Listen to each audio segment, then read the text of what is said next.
La carta llegó un martes, 6 meses después de que Jonas Wakefield dejara de esperar algo del mundo, salvo trabajo y silencio. Estaba dirigida a su hermano fallecido. Casi toda la correspondencia que aún llegaba al rancho iba dirigida a su hermano muerto. Catálogos de semillas, facturas de maquinaria, una cuenta de la tienda de Copperhill que Emmett nunca había pagado. Jonas las pagaba todas sin quejarse, igual que alimentaba a los caballos de Emmett, reparaba sus cercas y dormía en la habitación de invitados de su casa, porque el dormitorio principal aún olía al tabaco de pipa de su hermano, y Jonas no se atrevía a abrir las ventanas. Pero esta carta era diferente. Esta carta era de una mujer llamada Catherine Avery y comenzaba con las palabras: Estimado señor Wakefield, le escribo para aceptar su generosa oferta de matrimonio. Jonas la leyó 3 veces, de pie en la cocina, con el café enfriándose, mientras la luz de la mañana se filtraba por el suelo y el reloj de la repisa marcaba segundos que no podía recuperar. La carta tenía fecha de hacía 3 semanas y había sido enviada desde un pueblo llamado Millfield, en el este de Ohio. Estaba escrita con una letra cuidada y culta, en un papel tan fino que se podía ver la sombra de sus propios dedos a través de él. Catherine Avery era viuda con 2 hijos, un niño de 7 años llamado Isaac y una niña de 4 llamada Nell. Escribía para confirmar que llegaría a Copperhill en la diligencia de la tarde del 14 de mayo. Mañana es 14 de mayo. Jonas dejó la carta y apoyó ambas manos sobre la mesa de la cocina, como si la madera maciza pudiera anclarlo a una realidad que acababa de tambalearse. Emmett había pedido una novia por correspondencia.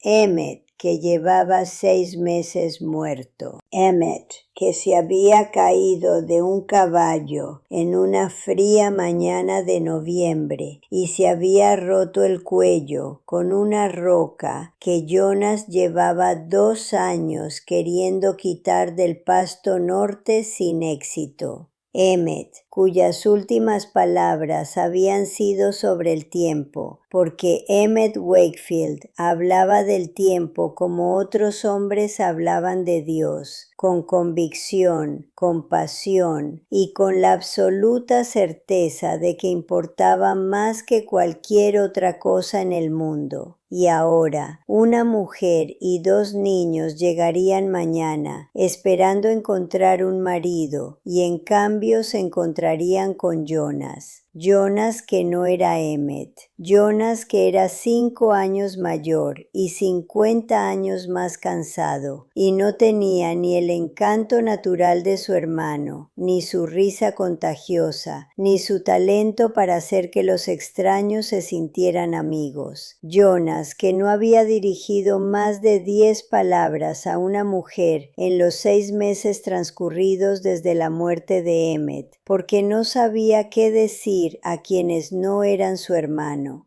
Debería escribirle, decirle la verdad, que Emmett había muerto, que la boda se había roto, que debía quedarse en Ohio, donde tenía una vida, una historia y presumiblemente gente que la quería. Era lo correcto, lo honesto. Jonas era, ante todo, honesto. Era la cualidad que más se mencionaba al describirlo, generalmente junto con difícil y poco conversador. Pero la carta había tardado 3 semanas en llegar, y Catherine Avery ya estaba en una diligencia en algún lugar entre Ohio y Montana, y no había manera de contactar con ella antes de que bajara de ese carruaje mañana por la tarde, esperando una vida que ya no existía. Jonas se quedó sentado a la mesa de la cocina durante un buen rato. Luego se levantó, se puso el sombrero y salió a trabajar, porque era lo único que sabía hacer cuando el mundo dejaba de tener sentido. A la tarde siguiente estaba de pie frente a la tienda general, cubierto de polvo de los postes de la cerca, con el aspecto exacto de lo que era. Un ranchero que había estado postergando enfrentarse a la realidad cuando la diligencia llegó a Copper Hill. La puerta del carruaje se abrió y Catherine Avery salió. No era lo que Jonas esperaba, aunque enseguida se dio cuenta de que no sabía qué esperar, ya que la carta de Emmett, donde quiera que estuviera, presumiblemente describía a Emmett, no a Jonas, y Jonas no tenía ni idea de qué tipo de mujer había estado intentando atraer su hermano. Era menuda y morena, con un rostro que parecía hecho para sonreír, pero que recientemente había olvidado cómo hacerlo. Llevaba un vestido gris de viaje que había visto tiempos mejores y sostenía una bolsa de viaje en una mano, mientras que con la otra sujetaba el hombro de un chico que claramente se esforzaba por parecer valiente, sin mucho éxito. Detrás de ellos, una niña pequeña de enormes ojos marrones se asomaba por la puerta del carruaje, con la expresión cautelosa de una niña que había aprendido que los lugares nuevos no siempre eran amables. Los ojos de Catherine encontraron a Jonas de inmediato. Era el único hombre que estaba solo fuera de la tienda, lo que probablemente facilitó la identificación. Él observó cómo su rostro pasaba por una rápida sucesión de expresiones: esperanza, confusión, incertidumbre y finalmente la impasible frialdad de una mujer que ya había sufrido una decepción antes y se preparaba para sufrirla de nuevo. «¿Señor Wakefield?»,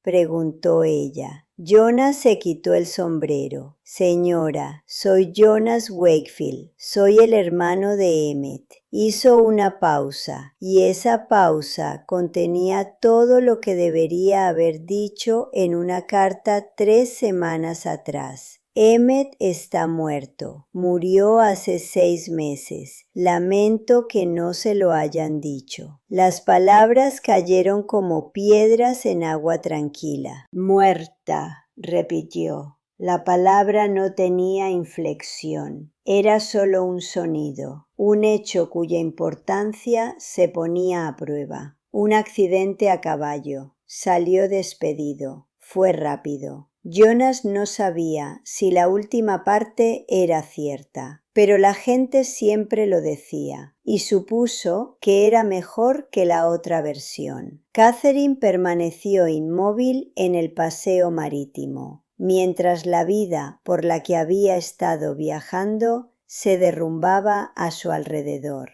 Jonas observó cómo sus ojos se dirigían a Isaac, luego a Nell, que seguía asomándose por la puerta del carruaje, y finalmente volvían a Jonas. Podía verla haciendo cálculos, sin marido, sin hogar, sin dinero para regresar a Ohio. 2 hijos que necesitaban comida y un techo, y un futuro que les habían arrebatado de repente. «Ya veo», dijo ella. Su voz era firme, de una forma que le indicó a Jonas que tenía práctica en mantener ese tono. «Bueno, supongo que tendremos que buscar alojamiento para esta noche. ¿Hay alguna pensión en el pueblo?» «Sí que existe, pero no la necesitas». Las palabras salieron de la boca de Jonas antes de que se decidiera a decirlas.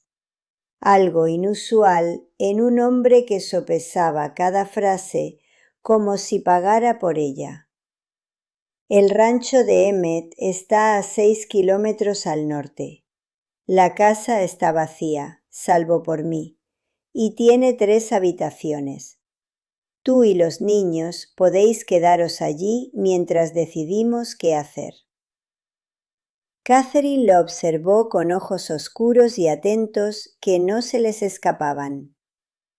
Señor Wakefield, no lo conozco. No, señora, no lo sabe.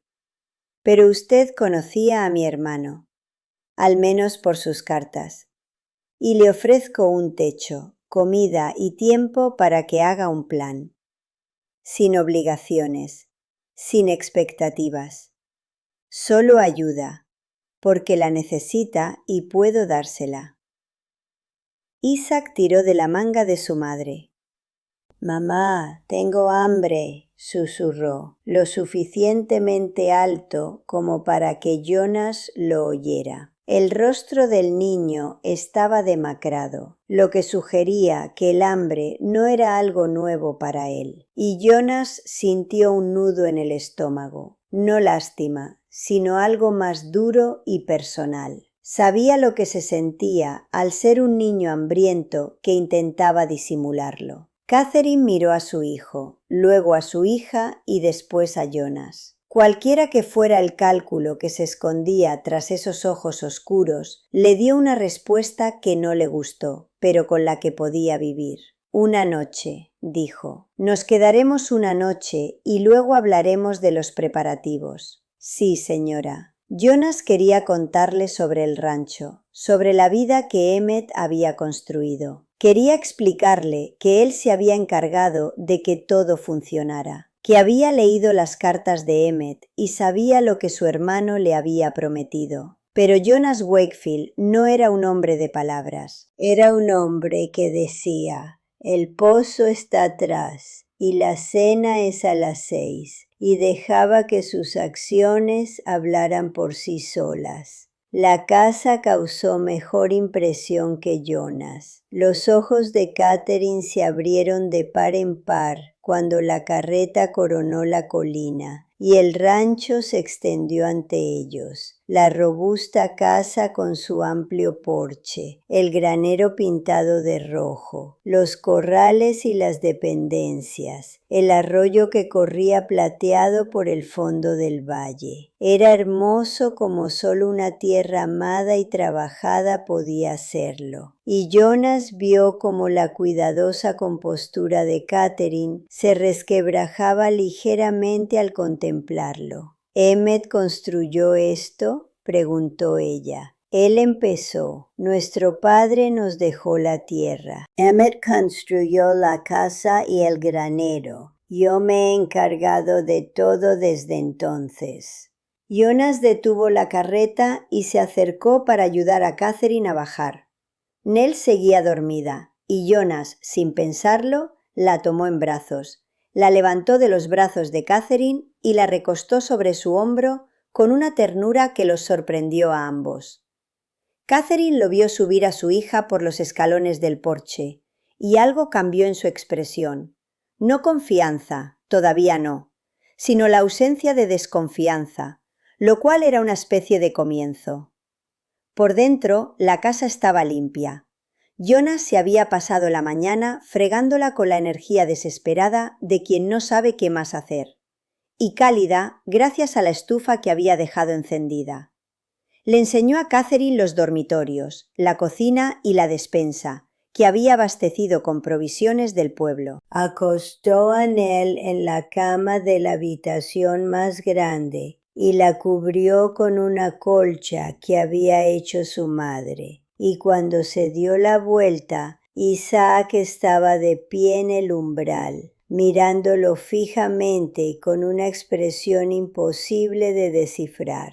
¿Te vas a casar con mi mamá?, preguntó el niño. Jonas miró al niño, 7 años, delgado, serio, cargando con el peso de ser el hombre de una familia que no tenía uno. Eso no es algo que me hayan pedido que haga, dijo con cuidado. Bien, dijo Isaac, porque el último hombre que quiso casarse con mamá la golpeó, y si tú la golpeas, te mataré. El niño lo observó fijamente durante un buen rato, sopesando la promesa a la luz de lo que la experiencia le había enseñado sobre las promesas y los hombres que las hacían. Luego asintió una vez, un gesto seco y adulto que ningún niño de 7 años debería dominar, y fue a buscar la cocina. La primera noche se convirtió en la primera semana, de forma tan gradual que Jonas no pudo identificar el momento exacto en que dejó de mencionarse la expresión una noche. Catherine cocinaba platos mucho mejores que los lamentables intentos culinarios de Jonas, quien por primera vez en años esperaba con ilusión la cena. Limpiaba habitaciones que no se habían limpiado adecuadamente desde la muerte de su madre. Organizaba la despensa, remendaba las cortinas, plantaba hierbas aromáticas junto a la puerta trasera. Pequeños gestos domésticos que transformaron la casa, convirtiéndola de un lugar donde un hombre dormía en un lugar donde vivía gente. Jonas se mantenía al margen. Dormía en la habitación de invitados, comía rápido y pasaba los días trabajando en el rancho con la misma tenacidad que había demostrado en todo desde la muerte de Emmett. Hablaba con Catherine de asuntos prácticos. La bomba de agua necesitaba cebado por la mañana. La puerta del gallinero estaba atascada. Había una madriguera de serpientes de cascabel cerca de la cerca sur que los niños debían evitar. Y nada más. No le preguntaba por su pasado, no le contaba el suyo. Existían en la misma casa como dos planetas en órbitas adyacentes, lo suficientemente cerca como para sentir la gravedad del otro, pero sin llegar a tocarse. Fue en él quien acortó la distancia. La niña había permanecido en silencio desde su llegada. No era tímida exactamente, sino vigilante, como suelen hacer los niños que aprenden a ocupar el menor espacio posible. Seguía a Catherine a todas partes, con una mano siempre aferrada a la falda de su madre. Sus enormes ojos marrones escudriñando a cada adulto en cada habitación, como si estuviera catalogando las salidas. A la quinta mañana, Jonas estaba sentado en el porche reparando una brida, cuando Nell apareció a su lado.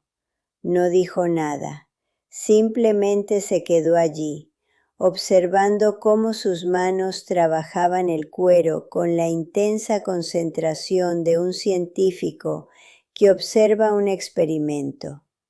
10 minutos después, se sentó en las tablas del porche junto a su silla.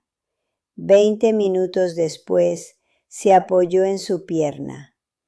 30 minutos después, se quedó dormida, con su pequeño cuerpo acurrucado contra su bota, como un gato que ha encontrado un rayo de sol.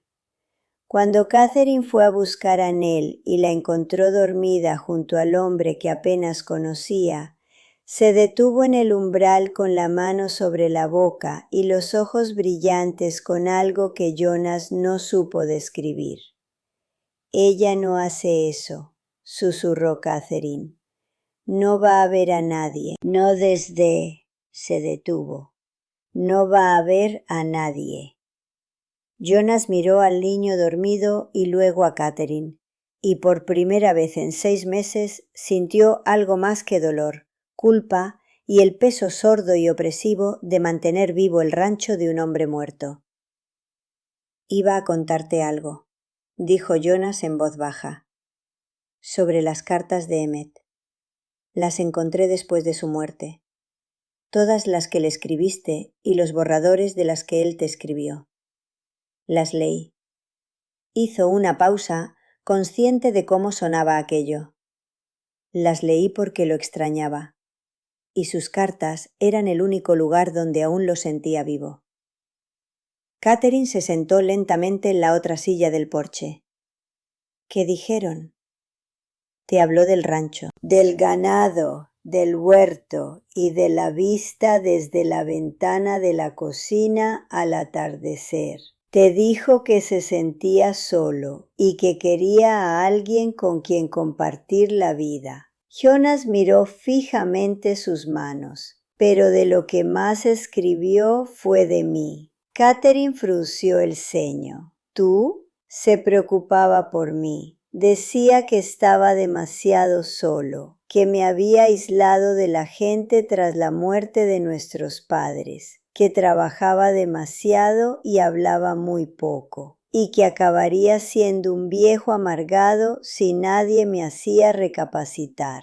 Jonas casi sonrió. Palabras textuales. Decía que te traía aquí, en parte por él mismo, y en parte porque creía que necesitaba una familia a mi alrededor, aunque yo fuera demasiado terco para admitirlo. Alimentaste a sus caballos, pagaste sus cuentas, abriste la puerta cuando su novia por correspondencia apareció en su porche. Hizo una pausa. Podrías habernos echado, Jonas. Tenías todo el derecho y todas las razones. No. La palabra salió con más fuerza de la que pretendía. No tenía ningún motivo. Emmett te quería aquí. Quería a alguien en esta casa que la reviviera. Y, esté vivo o no, tenía razón. Este lugar se estaba muriendo. Yo me estaba muriendo. Se detuvo, sorprendido por su propia sinceridad.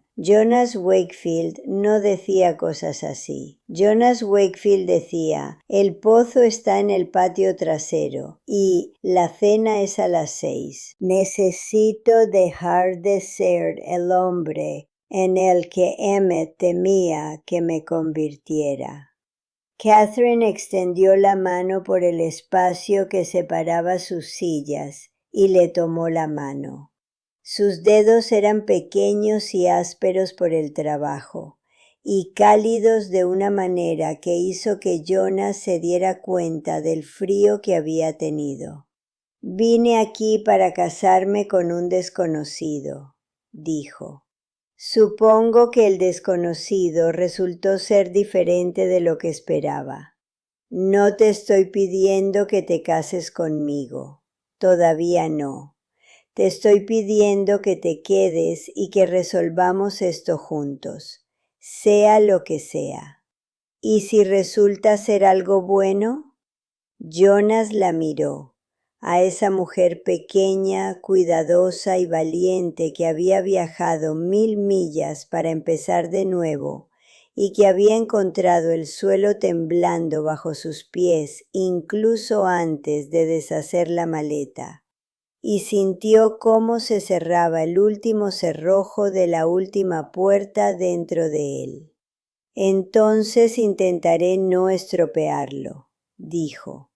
Pero debo advertirte que no soy fácil. Soy callado y testarudo, y no siempre digo lo que siento, porque la mitad de las veces no sé lo que siento hasta que ya ha sucedido. Emmett lo mencionó en sus cartas. Apuesto a que sí. Catherine sonrió. Fue una sonrisa pequeña, cautelosa y aún insegura, pero fue la primera sonrisa genuina que él le vio y transformó por completo su rostro, iluminándolo desde dentro como una linterna que se enciende en una habitación oscura. Desde el patio, la voz de Isaac llegó hasta el porche. Había encontrado a los gatos del granero e intentaba contarlos. Una tarea imposible porque los gatos del granero no reconocían autoridad y no se quedaban quietos ante nadie. Sus comentarios frustrados flotaban en el aire de la tarde, y Jonas sintió algo que no había sentido en tanto tiempo que casi había olvidado la palabra para describirlo.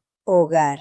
La casa había sido un hogar durante 6 meses. Paredes, techo y habitaciones vacías. Pero en tan solo 5 días, con las hierbas de una mujer junto a la puerta trasera, las botas de un niño en el porche y una niña pequeña dormida apoyada en su pierna, se había convertido en algo más. Algo que Emmet había deseado, que Jonas había necesitado y que ninguno de los dos había planeado. Se quedaron. Catherine se mudó al dormitorio principal después de que Jonas insistiera, y él permaneció en la habitación de invitados sin quejarse. Isaac empezó a seguir a Jonas al establo cada mañana, haciéndole preguntas sobre caballos, ganado y cercas, con la curiosidad insaciable de un niño que ansiaba ese tipo de conocimiento.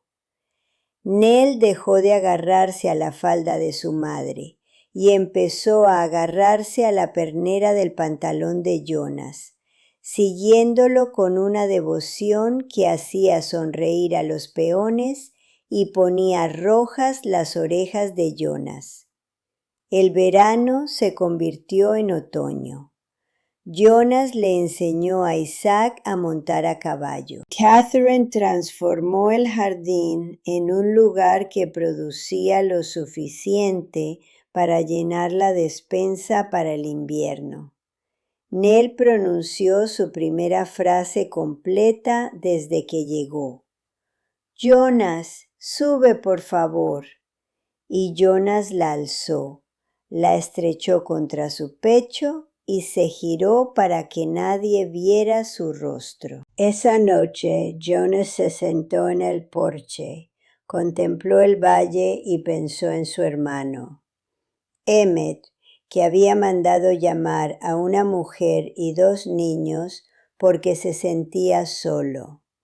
Emmet, que había escrito en sus cartas que Jonas necesitaba una familia, aunque Jonas no lo supiera. Emmet, que había muerto una mañana de noviembre y había dejado atrás un rancho, un sueño y un hermano que no sabía cómo vivir sin él. Tenías razón, pensó Jonas, en todo. Dentro, Catherine les leía a los niños a la luz de una lámpara. Isaac, con voz seria, formuló una pregunta. Catherine rió, y Nell dijo algo que probablemente significaba Jonas, porque lo repetía unas 400 veces al día. Los sonidos se colaron por la puerta abierta y lo envolvieron como una manta. Emmet Wakefield había mandado llamar a su familia. Llegaron con 6 meses de retraso y se encontraron con el hermano equivocado esperándolos. Resultó que, después de todo, él era el indicado.